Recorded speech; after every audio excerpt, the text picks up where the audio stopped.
I love you, Akao. I love you, Akao. I love you, Akao. I love you, Akao.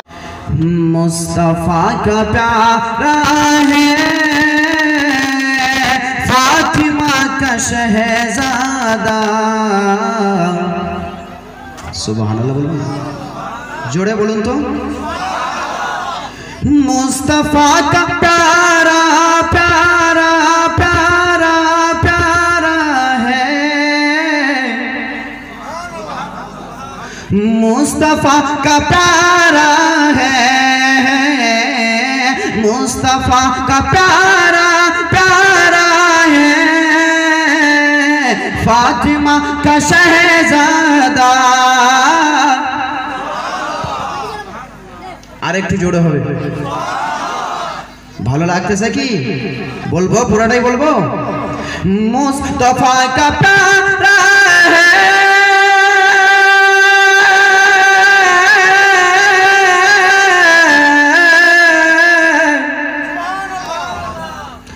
Mustafa का प्यारा है, फातिमा का शहजादा। Karbala में आया आया आया आया है, फातिमा का शहजादा। करबला में आया है, फातिमा का शहजादा। जिसने दिन की खातिर, जिसने दिन की खातिर, जिसने दिन की खातिर अपना सर कटा डाला, जिसने दिन की खातिर अपना सर कटा डाला, ओ अली का बेटा बेटा बेटा है, फातिमा का शहजादा। ओ अली का बेटा बेटा है, फातिमा का शहजादा। मुस्तफा का प्यारा है, फातिमा का शहजादा। উর্দু না বোঝার কারণে আমাদের এরকম হয়ে থাকে, কিন্তু সুন্নি মুসলমান যদি উর্দু বুঝতাম তাইলে অবশ্যই সুবহানাল্লাহ তো বলতাম, না তো কখনো বলতাম না। এই জন্য এটাই আপনাদের বলি বাবারে। কিন্তু দেখেন দুনিয়ার ফিতনা বেড়ে যাচ্ছে, কিন্তু দুনিয়ার ফিতনা বেড়ে যায়, কিন্তু আমরা বুঝতে পারি না, আমাদের ঈমানটাকে কিন্তু নষ্ট করিয়ে দেয়, আমাদের ঈমানটাকে নষ্ট করিয়ে দেয়। বিশেষ করে আমাকে পর্দা সম্পর্কে ওয়াজ করতে বলা হয়েছে, কিন্তু আমি এটাই বলবো, পর্দা হলো নিজের কাছে, ঠিক কি না? আমি যদি ইচ্ছা করি তাহলে পর্দা করতে অবশ্যই পারবো। যদি কোনো ব্যক্তি বাড়ি থেকে মন্তব্য নেয় যে আমি মেকলিগঞ্জে যাব বাজারে, যদি তিনি ইচ্ছা করে খালি গায়েও আসতে পারে, আর যদি মনে করে তাহলে পর্দা করো, জামা পরো, আসতে পারে। পর্দা নিজের কাছে। ওয়াজ শুনলাম তো অনেক, ওয়াজ শুনি অনেক, পকেটে পকেটে মানুষের ওয়াজ বের হয়। যখন বাথরুমে যাই পায়খানা করার জন্য, সেখানেও আমাদের ওয়াজ বাজে। আমরা যখন মোবাইলে ইন্টারন সেভ করে রাখি, যখন কোনো ব্যক্তি ফোন করে মোবাইলের মধ্যে বাজে জামানা দিওয়ানা ও গোমা আমিনা, তাইলে পায়খানার মধ্যেও ওয়াজ শুনে কিনা? শুনে কিনা বলেন? শুনে, কিন্তু তারপরেও আমাদের পরিবর্তন নাই, তারপরেও আমাদের পরিবর্তন নাই। এই জন্য আগেই কথাটা বললাম, পরিবর্তন হলো নিজের কাছে। যদি আমি চেষ্টা করি যে ভাই আমি মেকলিগঞ্জের বাজারে যাব, মনে করলে জামা পরে আসতে পারি, আর যদি মনে না করে তাইলে খালি গাঁও আসতে পারি, তাইলে নিজের কাছে হলো কিনা? এই জন্য মা বোনদের বলি গো মা, পর্দা করবেন গো মা, পর্দা করবেন। যদি কোনো পুরুষ কোনো মহিলার চুল দেখে, যদি কোনো পুরুষ কোনো মহিলার চুল দেখে, তাইলে হাসরের ময়দানে কবরের মধ্যে জয়টি চুল অপর পুরুষ দেখবে, তয়টি সাপ হয়ে তেনার মাথায় দংশন করতে থাকবে। বলুন নাউযুবিল্লাহ। ও মা, তোমরা কি এটা চাও যে কবরের মধ্যে আমাকে সাপ দংশন করুক? কোন মা কি এটা চায়? আমরা কি চাই যে কবরের মধ্যে আমাদের সাপ দংশন করুক? হায় রে কবর! কবর যদি কোনো ব্যক্তি গিয়ে ফিরে আসতো, তাইলে সে ব্যক্তি জানতে পারতো কবরের আযাব কিরকম। কিন্তু কবর যাই নাই বলে শুধু হাদিস থেকে কবরের কথা শুনি, হাদিস থেকে কবর আযাবের কথা শুনি। হায় রে মুসলমান, বুঝবেন যার কোনোদিন ঠ্যাং ভাঙে নাই সে ঠ্যাং ভাঙার কথা বুঝবে না। বুঝবে? যার কোনোদিন ঠ্যাং ভাঙে নাই তেনাকে যদি জিজ্ঞাসা করা হয়, বাবা রে বলে তো ঠ্যাং ভাঙার ব্যথা কিরকম, তেনাকে বললে হয়তো বলবে একটু ঠ্যাং ভাঙার ব্যথা। আর যদি তেনার না ভেঙে, যিনি জিজ্ঞাসা করেছে তেনার যদি ঠ্যাং ভাঙতো, তাইলে তিনি বুঝতে পারতেন যে ঠ্যাং ভাঙার ব্যথা কিরকম। এই জন্য যেনারা কবরে গিয়েছে তেনারাই জানে যে কবরের আযাবটা কিরকম। কবরের আযাবে যেনাদেরকে আযাব দেওয়া হয়, তেনাদের যদি চিৎকার দুনিয়ার কোন মানুষ শুনতো, তাইলে তেনার কানের পর্দাটা ফেটে যাইতো, রক্ত বের হতো, রক্ত বের হয়ে হয়ে সেই ব্যক্তিটা মরে যাইতো। তাইলে দেখেন কবরে কিরকম শাস্তি দেওয়া হবে। এই জন্য অনেক সন্তান আছে পিতা মাতাকে দেখতে পারে না, হয় কি না? অনেক সন্তান আছে মাকে ভাত খাইতে দেয় না, বাবাকে ভাত খাইতে দেয় না, মাকে দেখতে পারে না, বাবাকে দেখতে পারে না। হায় রে সন্তান, তুমি কি একবারও চিন্তা করলে না যে বাবা যদি না হইতো তাইলে তো আমি আসতাম না, আমার মা যদি না হইতো তাইলে তো আমি আসতাম না। তাইলে তুমি কি করে মাকে ভাত খাইতে দাও না? তাইলে তুমি কি করে মাকে দেখতে পারো না? তুমি কি করে মাকে লাথি মারো? তোমার কি মনে দুঃখ হয় না? তোমার মা তোমাকে 10 মাস 10 দিন পেটের মধ্যে ধরে রেখেছেন, কত লাথি মেরেছো। মা যখন ঘুমাইতে গেছে তুমি লাথি মেরেছো, মার থাকতে পারে নাই, বিছানা থেকে ঝাঁপিয়ে উঠেছে। যখন মা ভাত খাইতে গেছে তুমি পেটের মধ্যে লাথি মেরেছো, মা ভাত খাইতে পারে নাই, মা ভাতের থালা দিয়ে উঠে চলে আসছে। যদি তেনার শাশুড়ি জিজ্ঞাসা করতো, ও বৌমা আপনি ভাত খান না কেন, আপনি উঠে যান কেন? বৌমা বলতো, মা গো মা, আমার ভাত খাওয়ার ইচ্ছে করে না। কিন্তু মা তো একবার বললো না, শাশুড়ি মা গো, আমার সন্তান আমার পেটের মধ্যে লাথি মেরেছে, এই জন্য আমি থাকতে পারি না, আমার ব্যথা করে গো মা। কিন্তু একবার তো বৌমা বললেন না শাশুড়িকে, কিন্তু তোমার মা তো বললেন না তোমার দাদিকে। তাইলে তুমি কেন মাকে দেখতে পারো না? তুমি কেন মাকে খাইতে দাও না? তাইলে তোমার মতো কপাল পোড়া সন্তান দুনিয়ার মুখে আর কেউ নাই। থাকতে পারে কি? যিনি মাকে খাইতে দেয় না, সন্তান থাকে ভালো ঘরে আর মা থাকে ভাঙ্গা ঘরে, সন্তান থাকে সাদের ঘরে আর মা থাকে খারাপ ঘরে। হায় রে সন্তান, তুমি যদি 2 তলা ঘরের উপরে শুয়ে থাকো আর মাকে যদি তুমি ভাঙ্গা ঘরে শুয়ে দাও, আর তুমি যদি সারা জীবন নামাজ পড়ে পড়ে তোমার কপালের মধ্যে দাগ ফেলিয়ে ফেলো, তবুও তোমার সেই নামাজ আল্লাহর দরবারে কখনো কবুল হবে না, কখনো কবুল হবে না। এই জন্য বলি বাবারে, মাকে কষ্ট দিয়েন না, মায়ের দিলেতে ব্যথা কখনো দিও না, কখনো দিও না। ইকো বাড়া দিয়েছে না ভাই, গোলা টানতেছে। মায়ের দিলেতে ব্যথা কখনো দিও না, কখনো দিও না। মায়ের মতো এত আপন দুনিয়াতে কেউ হবে না, মায়ের দিলেতে ব্যথা কখনো দিও না, কখনো দিও না। মায়ের দিলেতে ব্যথা কখনো দিও না, কখনো দিও না। এরপরে শায়ের বলতেছে, সুখেতে সুখ নীরবে, দুঃখেতে খুশি হবে। ছেলের জন্য কিন্তু মা জীবন দেওয়ার জন্য প্রস্তুত। কথা বলেন, ছেলের জন্য জীবন দেওয়ার জন্য মা প্রস্তুত, বাবা ছেলের জন্য জীবন দেওয়ার জন্য প্রস্তুত।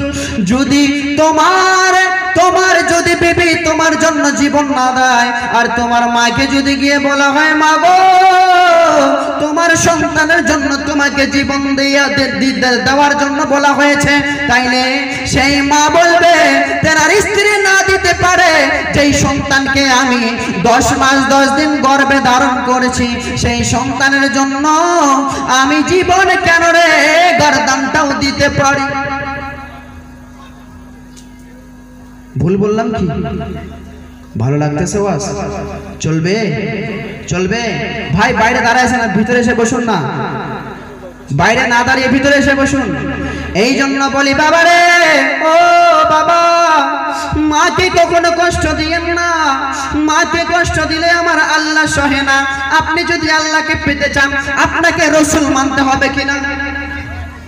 হবে কিনা? আপনাকে রসুল মানতে হবে।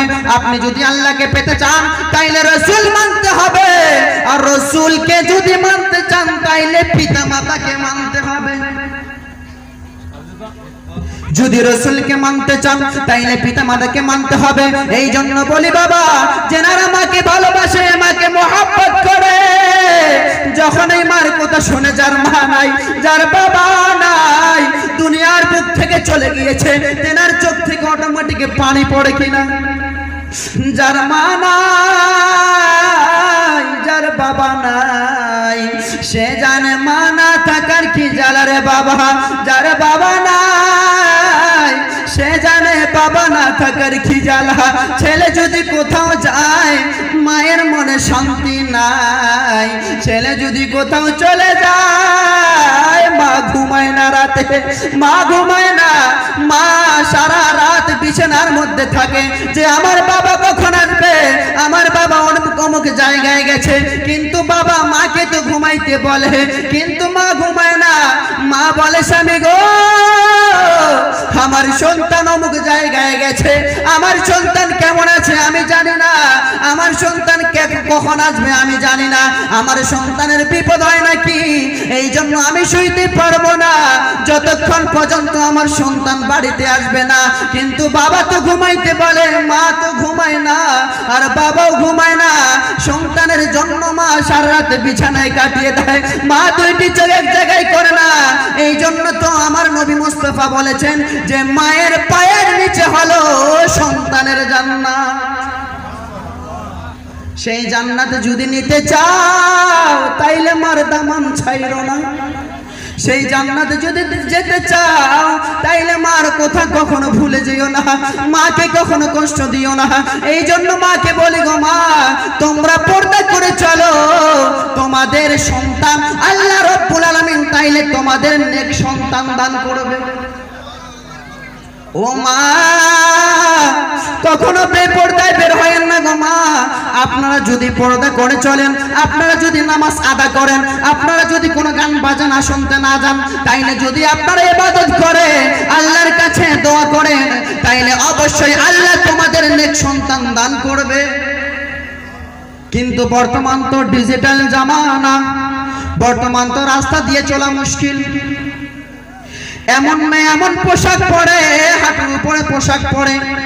অনেকে আমাদের গাধা ছেলেগুলো আছে যেনাদের 20 বছর 25 বছর 30 বছর, তেনাদের তো লজ্জা শরম নাই। আমি অনেক জায়গায় মাহফিলে গেছি, সেইখানে গিয়ে দেখি রে ভাই, অনেক যুবক ভাই বিয়ে করেছে, 2 বাচ্চার বাবা হয়েছে, কিন্তু তিনি হাঁটুর উপরে প্যান্ট পরে ঘুরে, হাঁটুর উপরে প্যান্ট পরে ঘুরে রে ভাই। তেনাদের তো লজ্জা নাই, শরম নাই। তিনি যদি স্বামী হয়ে সেই রকম প্যান্ট পোশাক পরে ঘুরে, তাইলে তেনার বিবি কি রকম হবে এখন আপনারাই বুঝুন। তেনার বিবি কি রকম হবে আপনারাই বুঝুন। এই জন্য না, আপনারা সঠিক পথে চলুন। আপনারা যদি সঠিক পথে চলেন তাইলে আল্লাহ আপনাকে অবশ্যই নেক সন্তান দান করে দিবে। আল্লাহ রে, ও আল্লাহ রে, কোন দুনিয়ায় পাঠাইলা আমারে, আল্লাহ রে, আল্লাহ রে, কোন বর্তমানের পলা মাইয়ার সমান সমান ভাব, লম্বা চুল কাটিয়া মাইয়া মাথায় লাগায় কে, ঠিক কিনা? রাগ হইলেন? আল্লাহ রে আল্লাহ রে কোন দুনিয়ায় পাঠাইলা আমারে, আল্লাহ রে আল্লাহ রে কোন দুনিয়ায় পাঠাইলা আমারে। জিন্সের প্যান্ট শার্ট পরিয়া রাস্তা হাইটা যায়, হিন্দি গানের সুর টান মারিলে বুকটা ফাইটা যায়, হয় কি না? বর্তমানের পলা মাইয়ার দেখো কি কারবার, মুগর সামনে মুগি বইসে হুন্ডারি ড্রাইভার, হয় কি না? বর্তমানের পলা মাইয়ার দেখো কি কারবার, মুগর সামনে মুগি বইসে হুন্ডারি ড্রাইভার। এটাই আমাদের জামানা, এই জন্য আমাদের ঈমান তো নষ্ট হয়ে যায়। যিনি ঈমানদার তিনি যখন রাস্তা দিয়ে যায় তাইলে তিনি দেখবে না তো কি করবে? রাস্তা দিয়ে গেলে কি চোখ ঢাকা দিয়ে চলবে? হ্যাঁ, এই জন্য যখন কোন ব্যক্তি কোন মেয়ে হাঁটুর উপরে প্রেম পড়ে যায় এবং তখন যদি কোনো ব্যক্তি দেখে তাইলে তেনাকে বলে তোমার বাড়িতে কি মা বোন নাই? আর তুমি কি রকম মহিলা, তুমি যে হাঁটুর উপরে হাফ প্যান্ট পরে বেড়াও, তোমার কি কখনো শরম নাই? আর যখন কোনো বাবা আমার রাস্তা দিয়ে যায়, যুবক ভাই যায়, তিনি যখন তাকায় তখন কি তোমার দোষ হয়?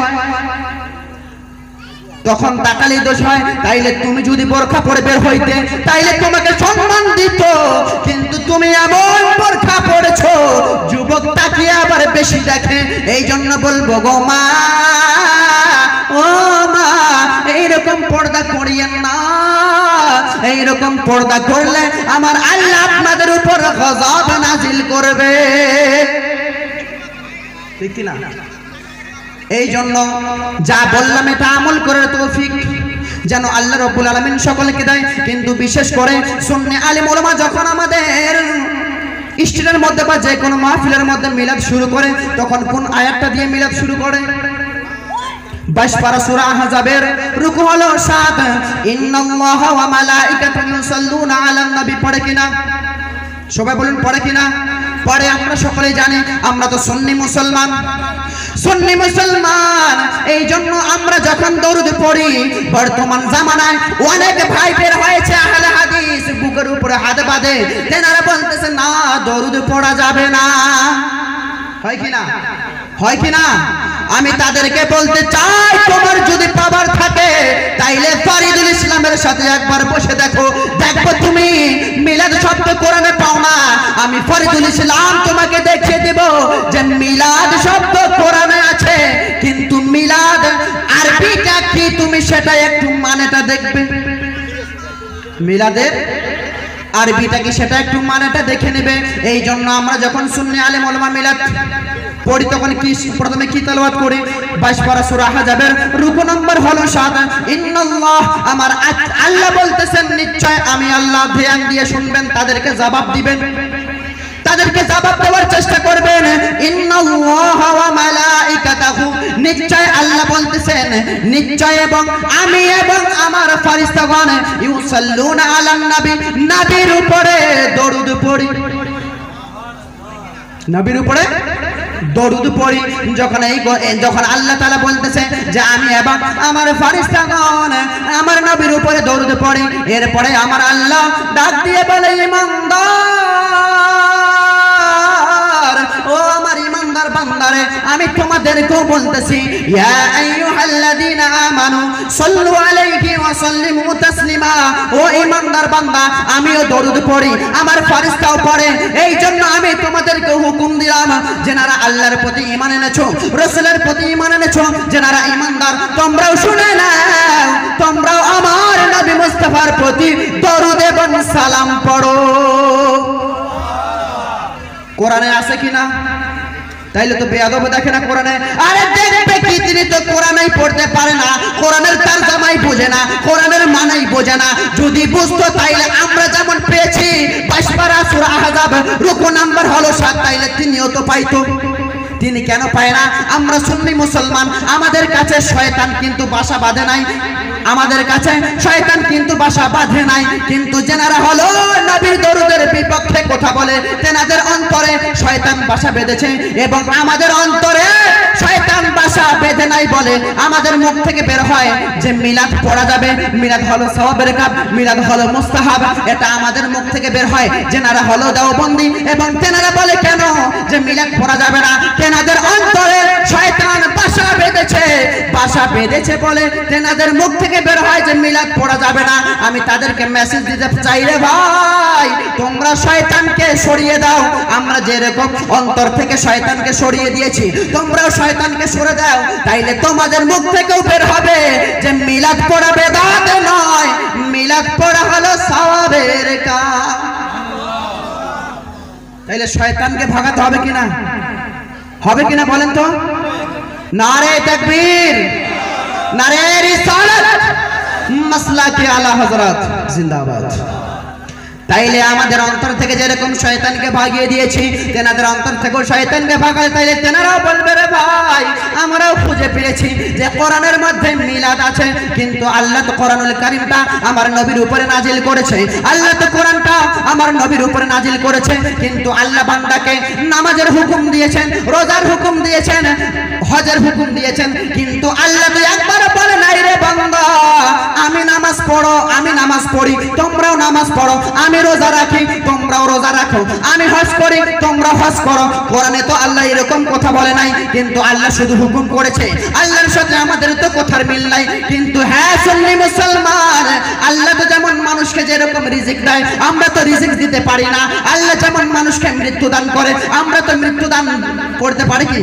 পারি না। আল্লাহ যেমন মানুষকে রিজিক দান করে, আমরা পারি না। তাইলে আল্লাহর সাথে কি আমাদের কাজের মিল আছে? আছে? আল্লাহর সাথে আমাদের কাজের মিল নাই। কিন্তু হ্যাঁ, সুন্নি মুসলমান, আল্লাহর সাথে আর আমাদের একটি কাজের মিল আছে। সেই কাজটি হলো কোন কাজ? আমার আল্লাহ ও নবীর প্রতি দরুদ পড়ে, আমরাও দরুদ পড়ি। এই কাজটা আল্লাহ এবং আমাদের সাথে মিল আছে। আমার আল্লাহ রাব্বুল আলামিন বলতেছে, রে ইমানদার বান্দা, আমিও দরুদ পড়ি, আমার ফেরেশতাগণ দরুদ পড়ে, তোমরাও দরুদ পড়ো। কিন্তু আল্লাহ গো, ও মাবুদ মাওলা, আমরা কেন দরুদ পড়ব? আপনি তো দরুদ পড়েন, আপনি দরুদ পড়লে তো নবীর জন্য যথেষ্ট, কিন্তু আপনি কেন আমাদের দরুদ পড়ার হুকুম দিলেন?